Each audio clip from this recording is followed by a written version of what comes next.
I just want to say this is President Trump at his best. He does not have to be doing this. He doesn't. He's trying to stop his 7th war. Let me say that again. He is trying to stop his 7th war. He's flying all the way across America and across Canada, confronting a foreign leader and taking a risk that this very well could fail because he wants peace. The president is doing this because he does not want to see the bloodshed, the suffering of 5,000 to 7,000 people dying per week. And for what? What is the goal? What is the objective? And if it's 5,000 to 7,000 people a week, you're talking about 300,000 to 400,000 people a year? Generations of young Ukrainians and Russians, because the Russians matter too. The Russians are made in the image of God here too, plus all the casualties and all the refugees. And for what?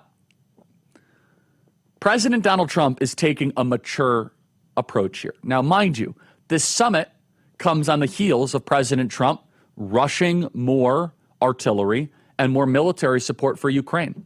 You see, Putin had a certain calculation. Putin thought that if Trump was going to send all of these armaments to Ukraine, that the MAGA base would revolt against Donald Trump. There's been no such revolt, actually.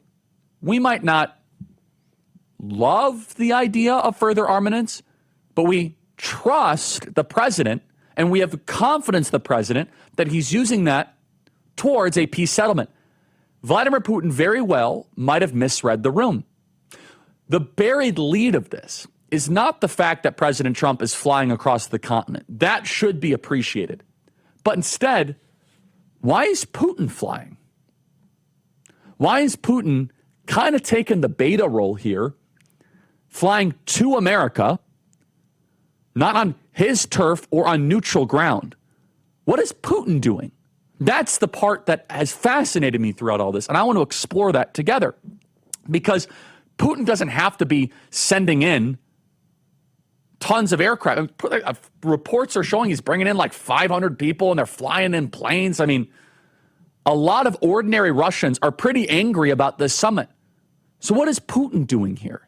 This is the first presidential meeting between a U.S. president and Putin in over 4 years. Biden had no interest in this. So we know why Trump is doing it, because he loves America. He doesn't want to see us in another boondoggle, doesn't want to see us in a quagmire, and his heart hurts for 7,000 dead people a week. And for all the liberals that attack Donald Trump, he is a better person than Joe Biden because he actually cares about 7,000 Russians and Ukrainians dying.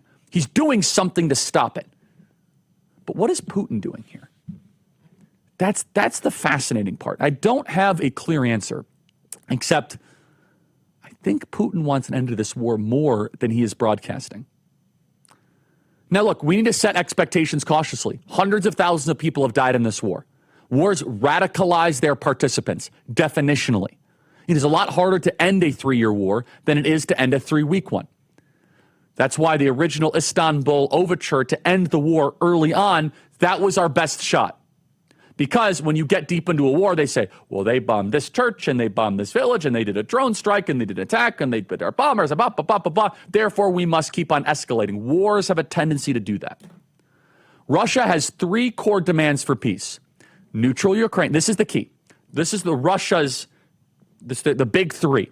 And no other program is going to tell you this. And we got this from Professor Mersheimer. He said this on the Tucker Carlson program, and it was really, really important. Professor Mersheimer said, these are the 3 things. A neutral Ukraine, not in NATO, and no U.S. security guarantee. No offensive Ukrainian military capability, and recognition of Crimea plus the 4 oblasts annexed by Russia. Now, are those 100% required? The answer is we don't know, because the Washington foreign policy establishment has refused to ever negotiate. How do you know what Russia wants when you can't negotiate?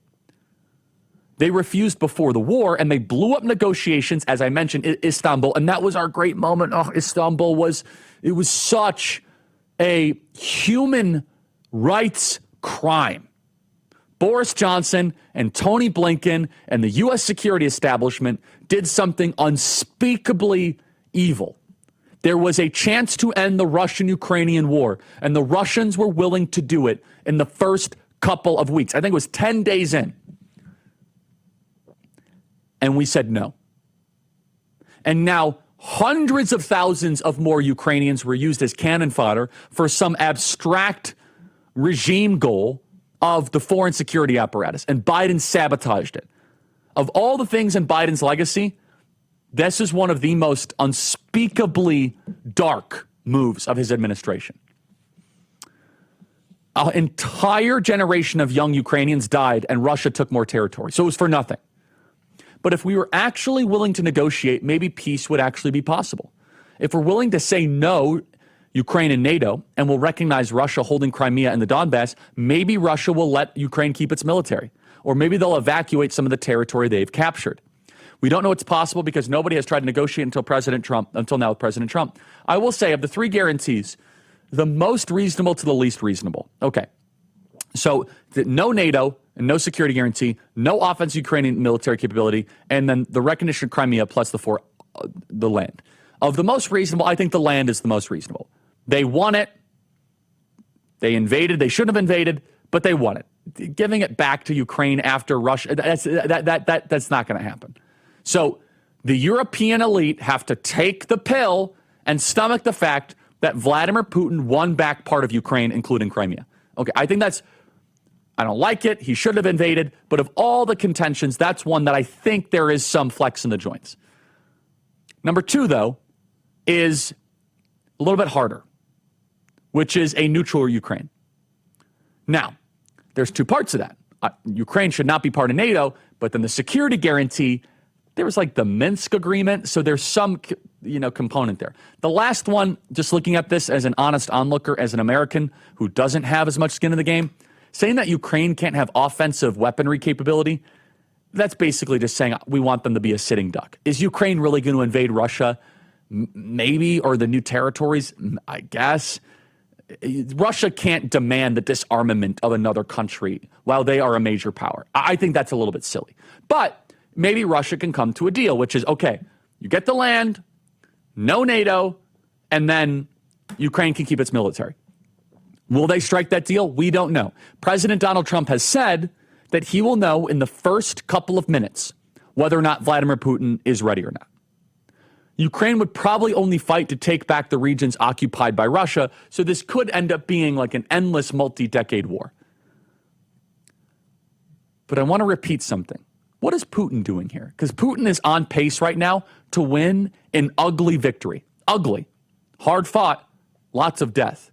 But why is Vladimir Putin getting on an airplane and flying to Alaska, not in Belarus, not in Switzerland, not in Abu Dhabi, not in Doha, but he's flying to America?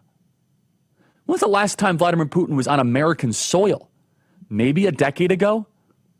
What is Putin doing here? I have a theory that we're going to explore after the break, because I actually think Vladimir Putin, deep down, would much rather have a soft working relationship with the United States of America than Russia. Russia and China are not nearly the natural allies that you think they are. And maybe that might be the buried lead as to why Vladimir Putin is getting on a plane and flying to Anchorage.